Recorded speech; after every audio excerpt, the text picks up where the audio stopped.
last time, which is prepare for class and go through and map your slides out, you're already golden. Otherwise, I'm going to go ahead and give you page numbers. So, I'm fine.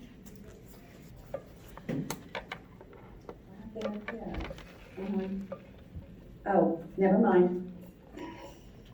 The Tom Wall couldn't see slides. They can see me. Okay, here we go. So we're going to start talking about the newborn and nutrition. This is on page 223. There's also a comparison of human milk and cow's milk on 229. All I really want you to know about human milk and cow's milk has too large of proteins. The body cannot get rid of them when they're newborn. We usually wait until they're 1 year old before we start giving them cow's milk. So if you have anyone ask, it can hurt them. We want them to have either breastfeeding or a formula that is purchased. We're not going to talk about all that. There's a lot of, I'm sorry? Sorry, can you repeat the page number one more time? Yeah, 223 was where I was talking about, and then the comparison was 229 for the cow's milk and the breast milk, and the either breast milk or formula. Thank you. Okay, so I'm going to skip through some of these slides, benefits. Okay, so why we want them to breastfeed is because it is species specific. That's what I used to always say to my parents too when I was teaching them how to breastfeed. The coolest thing about our body is that the breast milk is perfect for that child no matter what age they're born. Because I have a lot of preemies, and they have actually researched it and gone in there, and they have discovered that the breast milk they get when they're 27 weeks is exactly what a 27-week needs. All right? So it is more specific for that body. It's easier to digest. Cow's milk makes them constipated. This gives them really good stools that go through easy. They also get a little bit of the mom's protective immunities through that.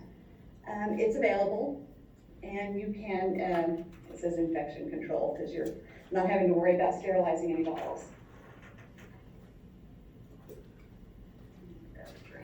It's like when I start talking, all of my saliva leaves my body. Okay. This is just everything that I just told you.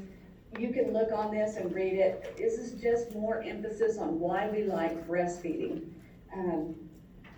Page 225 is where the WHO, the World Health Organization, they came out and said we want everyone breastfeeding, and so they promote it also. On 226, there are some disadvantages to breastfeeding because it's not always convenient where you're at to breastfeed. It's getting more socially acceptable for a woman to breastfeed in public, but it's still, I was very, very shy, and so I had to try to find a bathroom that had a place for me to sit down so I could breastfeed. The mom has to watch what she's eating. That can affect the baby. If you breastfeed, sometimes what you eat does bother the baby. If you're taking medicines as a mom, it may affect your child, so you have to be careful what you're taking. And then there are some cultural. So that's it on breastfeeding. Breastfeeding is good. This is keys to breastfeeding success. As a nurse, if you work on an OB floor, this is an absolutely wonderful thing, but we tell patients that breastfeeding is not an event, it's a process. You have to learn how to do it, you have to find comfortable positions, and so you want to go ahead and initiate that bonding early, get them in a good position, and help the mom to make sure she knows that the baby is latching on well. That's on pages 226 and 227.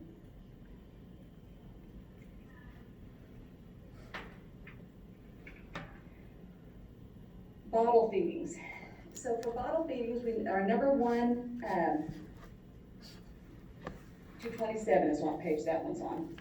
For bottles, we don't want to assume that all moms know how to bottle feed. So we need to tell them the correct techniques, keeping the bottles clean, using the right, if you don't have good water, using good water, positions to feed them in, preparation of the formula. You can read through all that.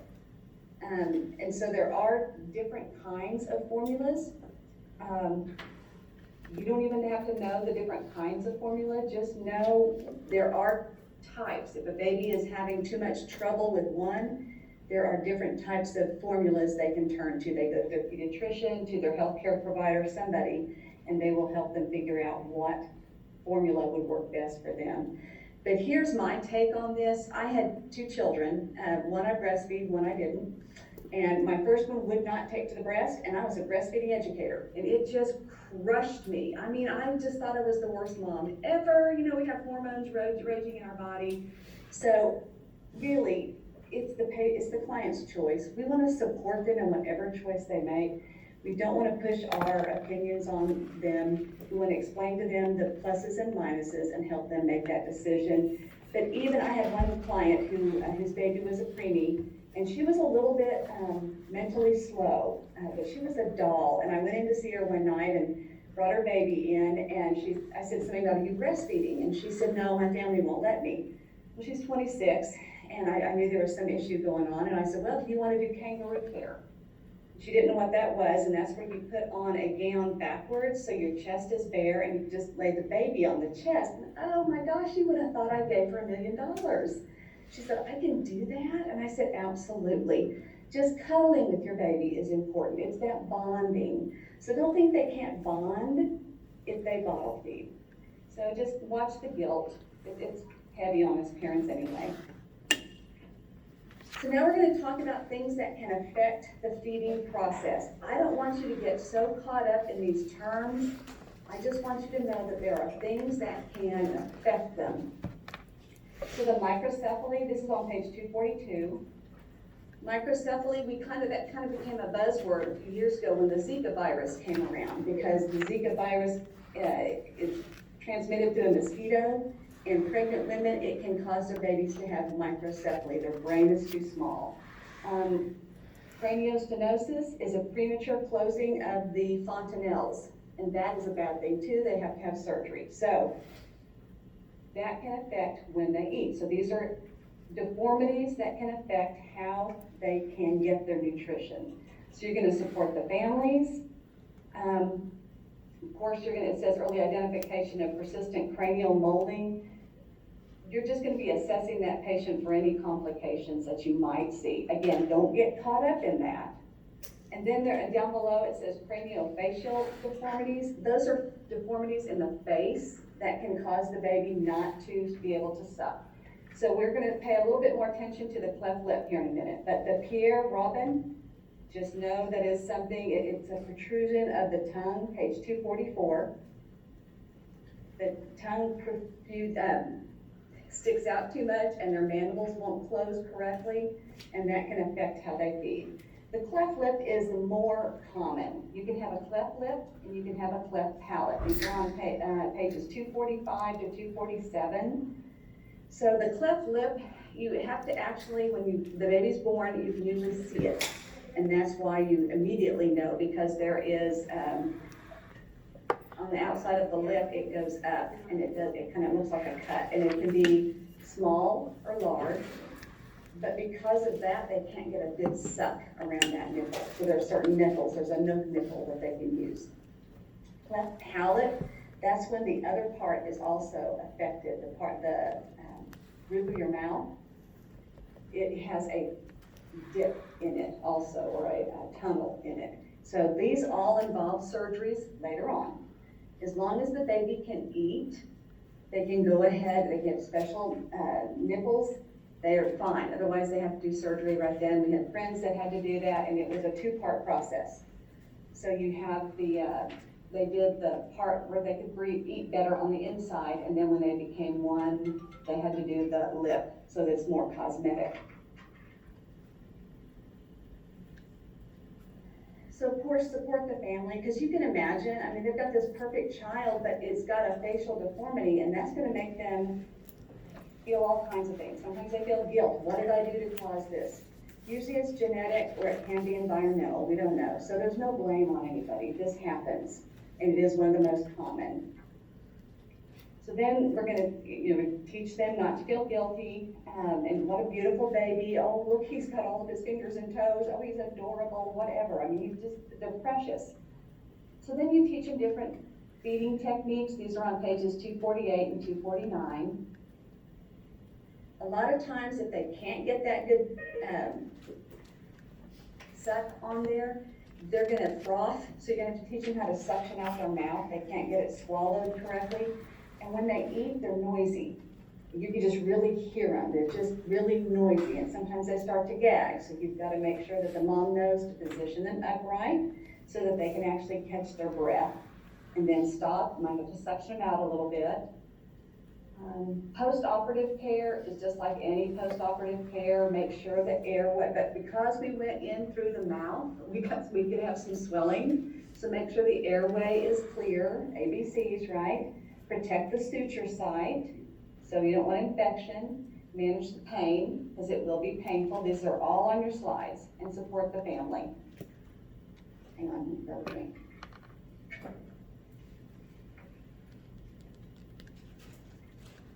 The thing with the cleft lip and cleft palate is they will need therapy later on too. When they get to school, they may need speech therapy. When they get to be old enough for braces, they're going to need orthodontia. They're going to need consult with other therapists. So this is not a one and done thing. And when they're babies, this is going to be until they're fully grown. We're going to make sure everything is still where it's supposed to be and that no problems have occurred.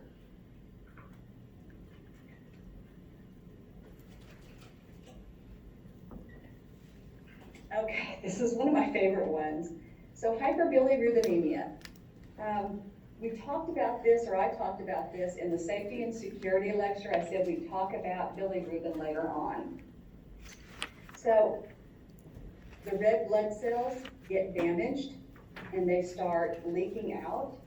And the liver that's supposed to get rid of that heme is what it's called, because there's hemoglobin. The globin gets excreted and gets used up, but the henna they have to do something with it. So it usually goes to the liver, and then it's conjugated, and it's sent out to the urine and the feces. But what if you have a premature baby? They're not fully developed. Their liver is not as mature. It can't handle all of the red blood cells that are naturally breaking down. What if you have a large for gestational age, your LGA baby, and he had a traumatic birth? And like I told you, my son, he came out with a caput and a hematoma and a black eye and all that kind of stuff. And he had, his bilirubin went sky high. He was on Billy Lights for a week at home. He had the we called it a suitcase, and then he had the blanket wrapped around his abdomen. There's too many broken red blood cells. The liver can't get rid of it, and they've got to be able to poo and pee it out. So what we do is we put them under lights. What happens if that bilirubin goes up? It can cause brain damage. So it goes to that stuff that's extra, goes into places it shouldn't. So when you have high bilirubin, it usually starts 24 to 48 hours after birth, not 24. 48 to 72 hours is when it starts to climb, because just before they go home, we do a little scan on them, and that's the light they use to read it. That is just a screen that doesn't give you an accurate count. You actually have to prick their skin, get some blood, and send it to the lab to know how high their bili is. So we can scan them with the light if we suspect it, but otherwise we're going to have to send off blood. So it starts to rise a few days after birth.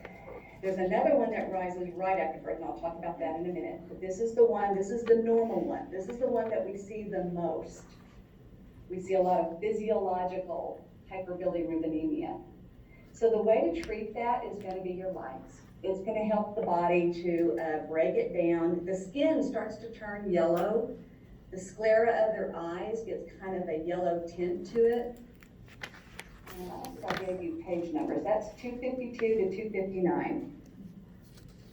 So you can start seeing, you can touch their abdomen, especially over bony processes. So if you go over the sternum and press down, and when you lift up, that part that's supposed to be white because the capillaries were shut off for a second is kind of a yellow color. So you can kind of see when a baby is starting to get up there, and then they run a bilirubin test and see how high it is. I'm not worried about the numbers right now, guys. We're just looking at when it gets high and how we're gonna treat it. The problem with my son was that I was trying to breastfeed him, and this was very impatient. And so like 4 days in, he was still not eating and drinking well. And the doctor called and said, I want you to give him a bottle. I hung up on her. And then she called back and said, give him a bottle or I'm putting him in the hospital.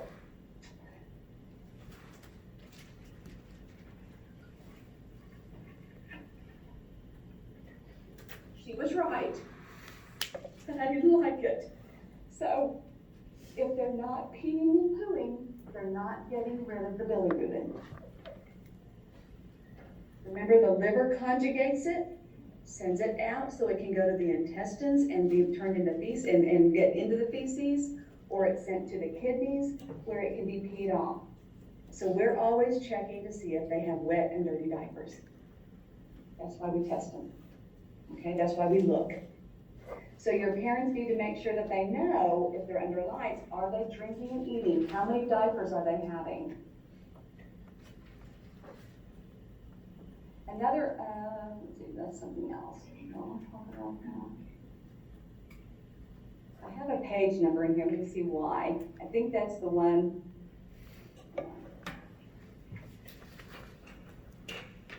Okay. They can give the mom phenobarbital. This is if it's a blood issue. I got that on the wrong page. So hang on, don't go there yet. That's the next one, that's the next slide. So that's hyperbilirubinemia, too much bilirubin, can't get rid of it, we gotta help them. So hemolytic disease of a newborn. Similar, this is on page 259. Very similar to the hyperbilirubinemia, but this is because of either a blood incompatibility or an RH incompatibility or an ABO incompatibility, and there are different options on that. And so the blood is breaking down and the baby can't get rid of it. This one shows up within 24 hours. We hope that mother has had good prenatal care so that we know that the last baby, let's say mama is RH negative and her first baby was RH positive. When that baby is born, it leaves a little bit of blood in that umbilical cord, it goes into mom. Now the mom has some ROGAM in her that she doesn't normally have, so her body starts attacking it or setting up defenses for the next time. So for this pregnancy, she's okay. But for the next pregnancy, it could go to the baby, those antibodies, it could say, oh my gosh, this is positive, I need to attack it, and start attacking the baby. So when the baby's born, he has all this lysine going on, all the cells are getting broken down. So when that happens, again, you've got hemoglobin that has broken down, and you gotta get rid of the hemi, so you've gotta figure out a way to do it. And this time, what they can do, they do blood transfusions. That's kind of crazy, I've seen it a couple of times, where they actually exchange the baby's blood for a compatible blood. Get rid of the stuff that's fighting, and they give them a new stuff. So that's a blood exchange transfusion. They can do an intrauterine transfusion. They can also, for prevention, they can give the mom,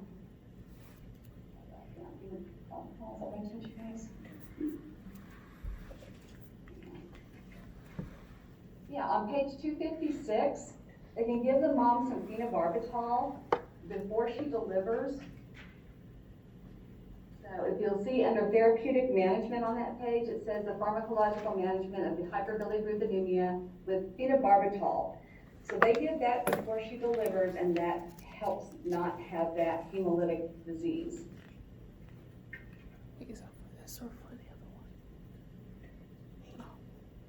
You can read how it does it. Just know that is one of the things they're using. They don't use it all the time, but it has been shown to be successful. Is this with the hemolytic disease or for the hyperbilirubin?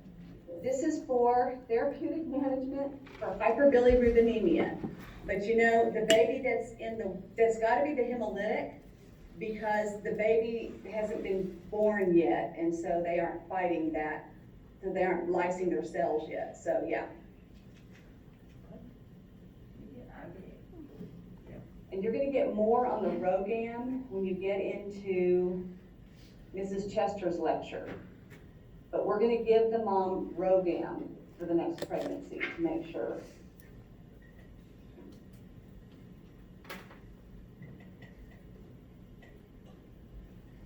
We're on page 828 and looking at diarrhea. This is actually one of those diseases that kills more children around the world. So your diarrhea is basically a symptom that the gut, the intestines are not able to get rid of all the fluid. And we don't know why there's fluid, so we gotta treat the problem.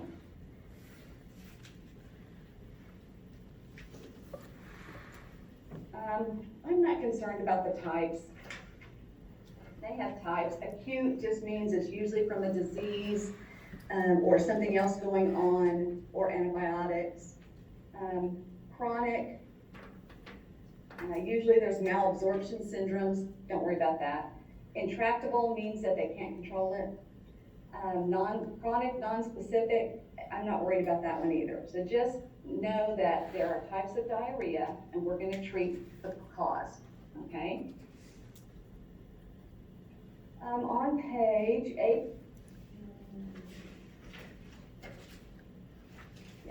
832 and 833 through 834. Okay, so 832 to 834 do not know the chart. I'm just showing you that there is a chart that lists all the different germs that can cause infection in a baby and diarrhea. The most common one that we will see around here is going to be rotavirus. That's going to be one of the most common ones. Diagnostic evaluation, really a really good history and physical. And you're going to hear that said on just about all the rest of these slides. We've got to find out how long have they been having diarrhea, what does it look like, is there cramping, is there pain? So we're going to get a really good history and physical. And there are some common tests in your book. You don't need to know those either. So what do you need to know about this, right? Okay. If your child has diarrhea, that means they are sloughing off all the nutrients their body is supposed to absorb, is getting put through the stool and out of their body. So they're not getting all the nutrients they need. So now they have a fluid and electrolyte imbalance. You're going to get a lot of this. There's actually a fluid and electrolyte lecture later on in the semester. But just know diarrhea causes this. So your one goal is you're going to rehydrate. We want them to take it orally if possible. That is always the best tool, and that's on page 835. There are tables 25.3 and 25.4 that give you management techniques.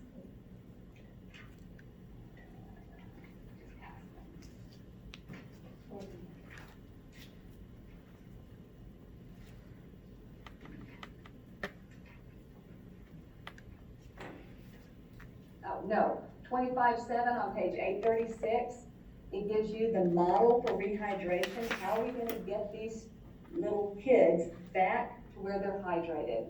So how do you test for dehydration in a child? How do you test for dehydration in an adult? We check their skin turgor, right? We're also going to look at their mucous membranes. Are they wet or are they dry?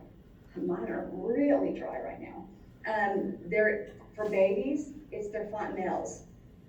They're going to be sunken in because they don't have enough extracellular fluid going around that they're going to have sunken in. So just know that there are different ways to give them hydration, and this is a model on that page, and you can look at that. IVs, you're gonna replace what's missing. Normal saline, dextrose, potassium, whatever it is that that baby is needing, we're gonna go ahead and replace that.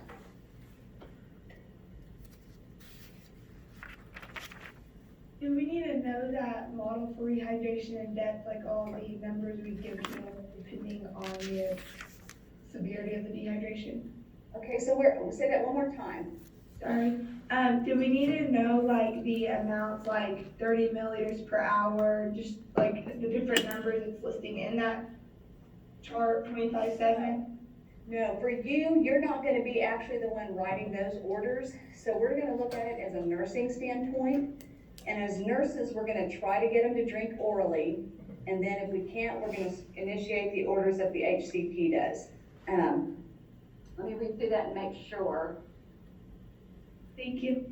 Yeah, no, you don't need to know all the details. You're welcome.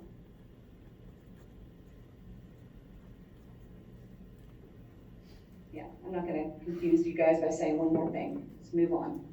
Okay. Nursing care. We're gonna assess and we're gonna reassess. This is on page 830. Oh, that was a case study. We might do the case study later on. And before you guys start groaning, okay, so here's why we do case studies. So when you're sitting in lecture and they have done research and they know that this is true, you only get 5% of the information we're giving you. 5%. That's not very much, right? But if you teach it to somebody, you get 95% of the return on your investment. So when you do a case study, it takes all of the elements, it causes your brain to put all the pieces together, and then you tell somebody else about it, you're learning more. So that's why we like the case studies. And so that's why I always ask you, what did you learn? And I have really enjoyed your comments. Some of you just give me just basic, what I learned, but some of you really have thought about it. I want you to think about, what did I learn from that case study? What would I have done differently? And maybe you didn't agree with that case study. Would you have done something different? Give me your rationale and the backup for it. But that's why we do the case studies. So we assess them. We want to make sure that they're thin and that their stools are slowing down. So we're also going to look at their skin care. So I&O is important, skin care, because if they're having that many diarrhea stools, the diarrhea gets really, really acidic sometimes, and it can really excoriate that rectal area. It can really make it look like it's a burn. So we're going to assess their skin to make sure they're doing okay, and we're going to make sure it's clean and apply any ointments we need to. Of course, you're going to treat any dehydration, and the ORS just stands for oral, it's oral drinking rehydration. I can't remember what that is, but something. Replace ongoing stool losses, give small amounts frequently. So if a child comes in, they've got a lot of diarrhea, we're not going to give them a hamburger, right? We're going to start them off with something a little bit lighter on their stomach. Whatever caused it, we're going to treat that.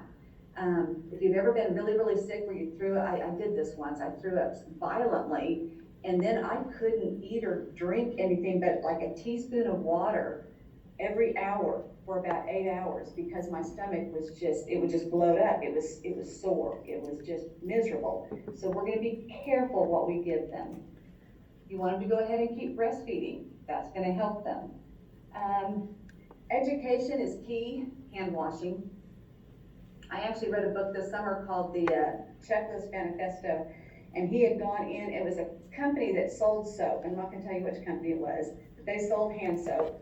And they went to third world countries and countries that were third world, and they gave them soap, bars of soap, and they gave one per family, and then they told them when to wash their hands. And their incidence of diarrhea and other diseases dropped almost completely because they were washing their hands. Wash them when you go to the restroom, wash them before you prepare food, wash them when you do this, wash when you touch your face, wash your hands, and it works. So the company actually was trying to prove that their antibacterial soap was better. It didn't matter what kind of soap they used. It was soap. And support to the family. We're gonna have to educate them on the diet and what to watch for. Page 840 is our vomiting. I love their explanation, a forceful expulsion of stomach contents.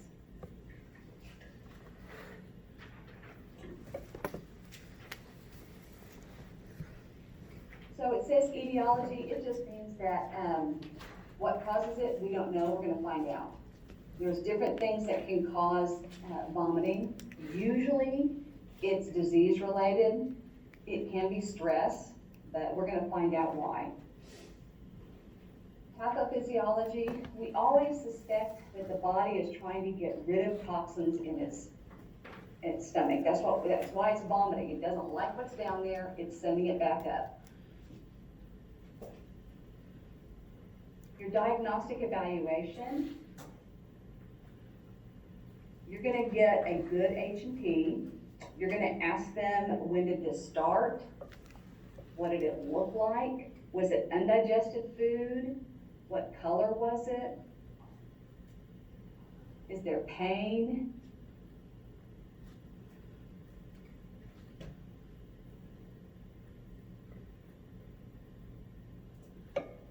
And then the test will be ordered according to what your history and physical reveals. Are you gonna do stool samples? Are you gonna get an abdomen x-ray? Are you gonna get a CAT scan? It depends upon what you find in your history and physical.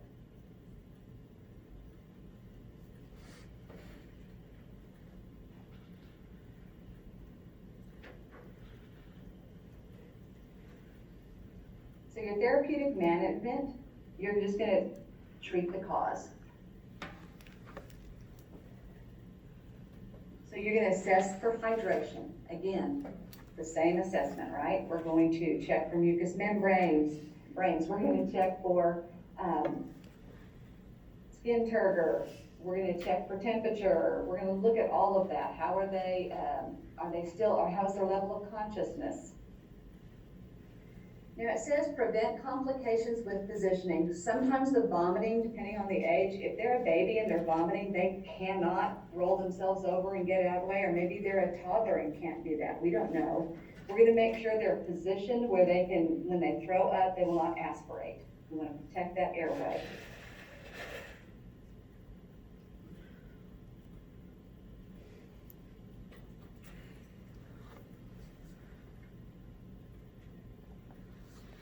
Let's slow down for a second, let you guys process.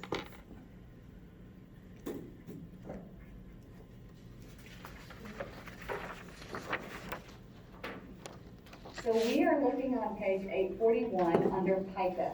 Pica is kind of an interesting thing. There are food picas. That means they are eating something compulsively. Odd things, coffee grounds, uncooked cereals is what your book says. Non-food picas can be soil, clay, stones, paint. There are a couple of different theories.